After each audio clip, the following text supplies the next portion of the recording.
All right, so here we go. Yes, we've got some Oblivion Remastered news and updates to go over today because Bethesda did respond about some core issues they're looking to fix in the future for this game.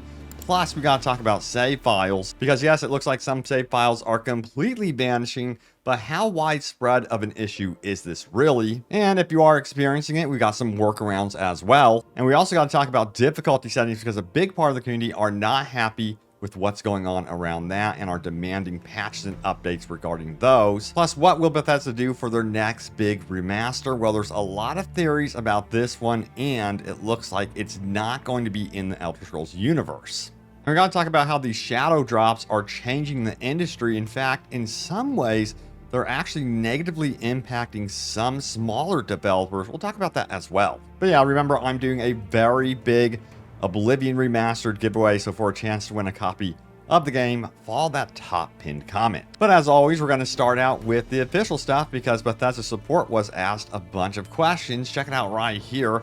Hi Bethesda support, please fix Steam Cloud saves for Oblivion Remastered, which has been a very big issue.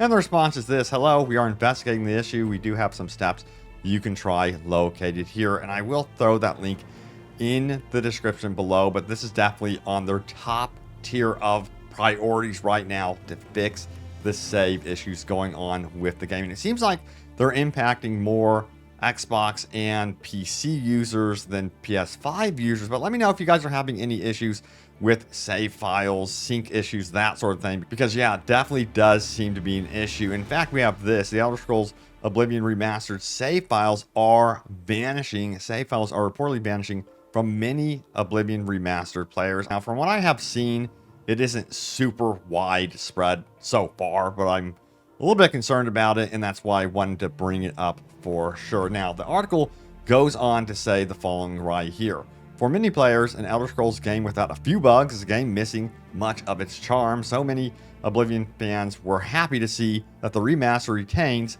much of the erratic behavior of the original. However, there's a difference between a hilarious visual bug and one that completely destroys the player's experience. And according to recent player reports, some gamers have found a pretty massive problem with Oblivion Remastered. For players on Xbox and PC, the game's save files have a tendency to just vanish. As of now, the issue does not appear to be impacting PS5 players as heavily, but it does look to be a pretty widespread concern. And they do give some troubleshooting things that you can do in this article if you do run into this issue. So go ahead and save the article just in case if you do accidentally stumble into issues with your save file. But again, it's noteworthy that if you are using any type of cloud sync saving between like Xbox and PC or multiple platforms, that seems to be where the issue does arise. So yeah, you've kind of been warned there, but hopefully I have more news about an official patch that does address this issue.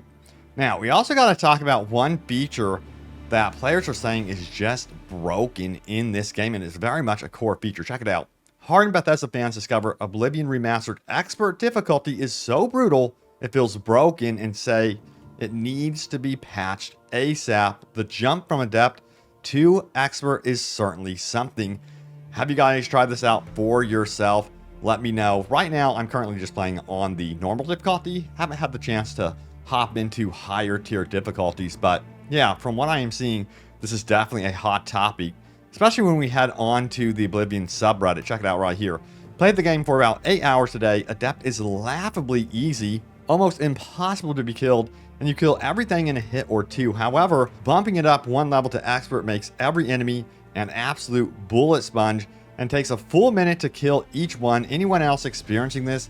Wondering what difficulty everyone is playing on? Yeah, sound off in the comments down below. What difficulty do you prefer currently for Oblivion Remastered? But yeah, we got some replies here, some opinions. Seems like Expert quadruples their health pool and makes you take double damage. I wish there was something in between Adept and Expert. Goes from way too easy to just complete slog and sure. Furthermore, we have, I wish they had a custom difficulty too, where you can set the health, damage dealt, and damage received multipliers separately. That way we could tweak it to the exact difficulty we want. So how do you think they should handle it? You know, I'm always cautious about saying, hey, they should nerf a difficulty just in case if Some of you actually really enjoy the challenge and you're like, these weaklings, they need to figure it out. Or perhaps the community is on the same page here and feels like, yes, there needs to be some tuning with the higher tier difficulties. Sound off your opinion on this one. Which way are you leaning? I'm extremely curious. But with Oblivion Remastered out, a lot of people are wondering, what could Bethesda do next? They have a lot of successful franchises, and the next big step in a lot of people's minds is, of course, Fallout. Check out the headline right here. After the Elder Scrolls 4 Oblivion Remaster success, ex-Bethesda dev expects a Fallout 3 remaster would significantly improve the not good gun combat. And I think we would all agree that first and foremost, Fallout 3 was an RPG before it was a shooter.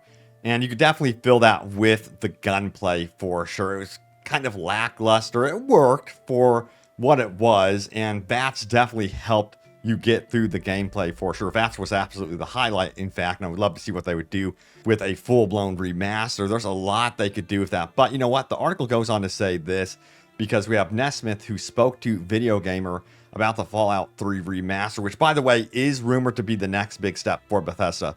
So he goes on to say this: what did you see in Fallout 4? That will tell you what they felt was necessary to change from Fallout 3. I know in Fallout 4, there was a lot of work done on the gun combat, because Fallout 3 is the first time they ever tried to do a shooter-style game, and well, I think the work that was done was amazing. Yeah, there was a big jump from Fallout 3 to Fallout 4 when it comes to gunplay, of course, and it would be nice to see an even bigger jump this go around with a Fallout 3 remaster, which I, consider what they did here with Oblivion a remake. And Bethesda did further describe, by the way, why they have called this a remaster instead of a remake, which they could have called it a remake if they wanted to. They're really worried that people seeing the word remake would think that they have completely gone away with what made Oblivion, but that was just not the case. They very much kept intact the DNA of Oblivion. Even all the nuanced glitches and weirdness of the original is still very much prevalent in this game. But the article goes on to read this: Fallout 3 combat didn't hold up to shooters at the time. Also, it's an RPG shooter. It's not a run and gun shooter, but a lot of work was done on that for Fallout 4. So I anticipate seeing a lot of that work go into it, assuming they're doing the same thing. Oblivion wasn't just brought up to the 2011 version of Skyrim. It was brought up to something that, at least on the surface, looks like it exceeds the most recent graphics update in Skyrim. I completely agree, and I just would love to see them do this with Fallout 3. So yeah, imagine like Fallout 3 on Unreal Engine 5. That would be very, very cool. But if they did do a Fallout 3 remaster, the thing is, you'd probably expect it to be on, of course, PlayStation 6 and the next gen iteration of consoles, which is saying the graphical jump would be even more impressive than what we're seeing currently, which is saying something.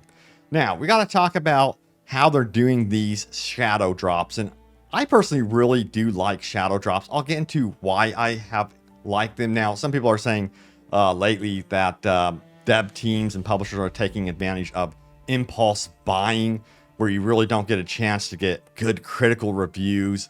But then again, a lot of these reviews are in a vacuum. They're kind of rushed. But anyway, yeah, let's take a look at this headline here. Let's start out here. Indie publisher Boss feels the pain for our team after the Elder Scrolls 4 Oblivion Remastered shadow drop sucks the air out of the room. And they're talking about how they had a lot of plans regarding their indie title. And in fact, their game was supposed to be releasing on April 22nd, where there was no competition. And all of a sudden, boom, we have Oblivion Remastered, which stirred up a lot of problems for their marketing, for their advertising, for being seen with their game. So the article goes on to say this: Jonas Anderson, co-founder of indie publisher Raw Fury, took to social media to explain how massive shadow drops from huge games like the Elder Scrolls 4 Oblivion Remastered can cause everything else coming out at the same time to get buried. I loved when younger and still absolutely love Oblivion, and I'm personally excited to see it get a breath of new life and being introduced to a whole new generation of players. So he's not sitting here absolutely bashing, the Oblivion Remastered, which I absolutely respect, but he did work really hard on his indie game. Now, he says this: but from the perspective of indies and indie publishers, this is the problem with these sort of massive shadow drops. Everything more or less gets buried. We don't have the cash nor muscle to throw around, so everything is carefully planned, including when to release based on other releases, etc., to try to maximize the chances of getting attention. And let me tell you what, the gaming space is always evolving, and I didn't expect them to do such massive shadow drops. We've seen shadow drops in the past, but nothing like we're seeing of the scale lately, and they're becoming more and more commonplace. And I can see how it can be very frustrating for indie developers. And we see, you know, every publisher doing shadow drops, and it's becoming more common. Yeah, it's going to be tough to be seen for sure. Publishers are just going to have to be extremely creative with advertising in the long term, and be aware that, yes, you know, I think there's something to be said that there's a lot of gamers that they will see a game, won't immediately hop on it and just put it in their backlog, and they will get to it, of course. So that's why you know, they might have to rotate their advertising around and be more adaptive in that way. So it's going to be interesting in the future what happens with this one. I do understand the concern from indie developers, but even like, you know, I guess you would consider Claire Obscure Expedition 33. Would they be considered an indie developer? I'm not too sure, but they are a very small team. 30 people made that game, and yeah, Oblivion kind of shadow dropped also against that game, which to me, that one looks like a AAA experience. I can't wait to hop into it. I had plans to where I would take a lot of time out to play Expedition 33, but then, you know, this Oblivion Remastered shadow drop, and I've gone all in on this. I've just been absolutely hooked. Does that mean I'm not going to play Expedition 33? No, of course not. It's going to be in my backlog waiting, and I cannot wait to hop into that one. And in fact, I'm probably going to be bouncing back and forth between Oblivion Remastered and Expedition 33 at the same time. But I gotta say, I'm becoming a fan of shadow drops, especially when they drop these games on Xbox Game Pass, because you can just go and try the full game without worrying about, is this review legit or not?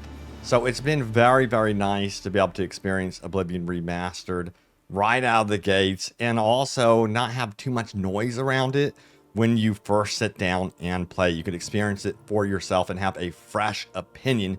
And that's why I think shadow drops might become more and more popular in the future. But yeah, I gotta say, it's gotta be very tough right now to be a smaller dev team with the current gaming climate, with all these shadow drops going off.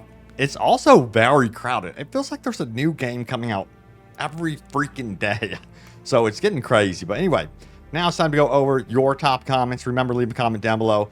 It could end up right here in a future video. So you know what? Let's start out right here with our first comment. I turned 55 this year. When this game came out, I introduced it to my teenage daughter. Now she sent me a pic of her introducing it to my granddaughter. The circle is complete.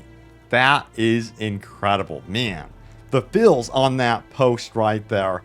It is so crazy to see these nearly like 20-year-old games getting such a breath of life, and then also, you know, the new generation coming in here and experiencing it for the first time. It's just like, it gives me goosebumps to think about it, and you know that new gamers are going to be experiencing such an iconic franchise. I was thinking, man, people are just going to completely miss out on these older games. But yeah, that's not the case. There's some games I have in my mind that I would love to see remastered down the road, but maybe I'll reserve that for another video where I talk about, you know, what I would love to see remastered. But anyway, we also have this comment right here. Oblivion Remaster is so good that I'm officially hyped for a Fallout 3 remaster. Hell yes. Can you imagine? Another comment here. Fallout 3 with this kind of remaster will be awesome. And you guys know, I think it goes without saying that it most likely will happen. You know, it's going to be badass when it does happen, and they'll probably shadow drop it like they did this one, you know. It worked very well. The tactic they used with the shadow drop definitely worked very, very well. Also, we have Bethesda will not shut down Skyblivion, and even gave the entire Skyblivion dev team a free copy of Oblivion Remastered. So I think they're actually impressed by their work so far. Love it. Love to see that type of camaraderie within the gaming industry. And you've also noticed that there was comments from the Skyblivion dev team leader saying there's no hard feelings. Despite us working on this huge, massive undertaking on our own, we're still very excited for the Oblivion Remastered. All right, we also have, technically speaking, it's a remaster. Most of the additions are rewards and not recreations. Reworks and not recreations. This, without a doubt, should be the gold standard for remasters.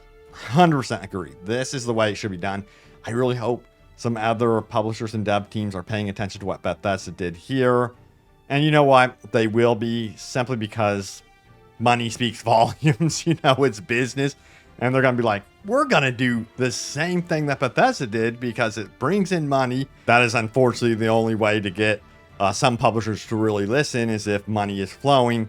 But the good news is that money is clearly flowing in Oblivion Remaster's direction, and that bodes well for the future of remasters like this, So hopefully we get some similar cool remasters from other publishers, and this encourages this kind of trend, because I like this trend. I'm going to say it, despite this feeding off of nostalgia, this is good nostalgia, and I hope they just keep going with it. But yeah, there it is, the latest happenings around Oblivion Remastered. I have you guys covered on any, official announcements about future patches. I do expect that Bethesda will make some sort of announcement, or perhaps they'll just release a patch. We'll see, and I'll have that update for you guys in the patch notes. But thank you guys so much for watching. Stay tuned here for more, and I will see you all next time. Take care.